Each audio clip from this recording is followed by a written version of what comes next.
Alors bonjour Oscar Freisinger. Bonjour. Alors vous êtes de retour en France. Est-ce que vous pouvez nous expliquer pour quelles raisons et pourquoi est-ce qu'on vous voit de plus en plus dans notre pays? Une des raisons, c'est donc tout à fait pratique, c'est l'invitation que l'on m'a faite de participer au Salon du Livre de Radio Courtoisie. Ils ont été très courtois d'ailleurs, les gens de cette radio, et ils ont publié dans un de leurs journaux et ils ont diffusé également à la radio un compte-rendu assez élogieux d'ailleurs d'un de mes ouvrages, mon dernier ouvrage paru en langue française qui s'appelle Le nez dans le soleil. Il y a eu un certain enthousiasme pour cet ouvrage, alors il tenait à ce que je participe au Salon du Livre pour dédicacer. Mais ça, bon, c'est le côté un peu, disons, accessoire et anecdotique. Mes déplacements de plus en plus nombreux en Europe font partie d'une volonté politique de répondre de cette manière aux pressions grandissantes que l'Union européenne exerce sur la Suisse.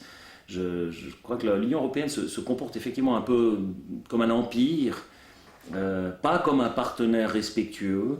On parle d'une exception politique, une sorte de ein politisches Unding, ils disent même en allemand. Donc il y a un ministre allemand qui s'est exprimé de cette manière concernant la Suisse, disant que c'est une sorte de presque déformation politique ou quelque chose dans ce genre, cette Suisse, un corps étranger, parce qu'évidemment que ça ennuie les élites européennes de constater qu'au cœur même de cette Union européenne, il y a un pays qui fonctionne sur des règles démocratiques totalement différentes et réellement démocratiques.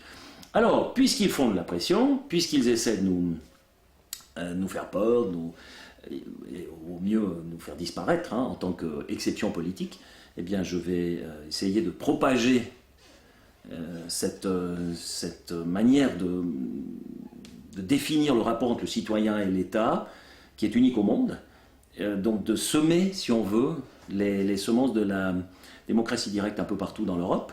Et puis quand ils arrêteront de faire des pressions sur nous, je m'abstiendrai d'aller semer cela chez eux, mais je pense que de toute manière, ils n'arrêteront pas, parce que c'est le propre même d'une gestion impériale, disons, des rapports entre les citoyens et l'État, et puis qu'il faudra vraisemblablement attendre la prochaine crise financière et l'effondrement de l'Europe pour arriver à une redéfinition de ce que sera l'Europe de demain.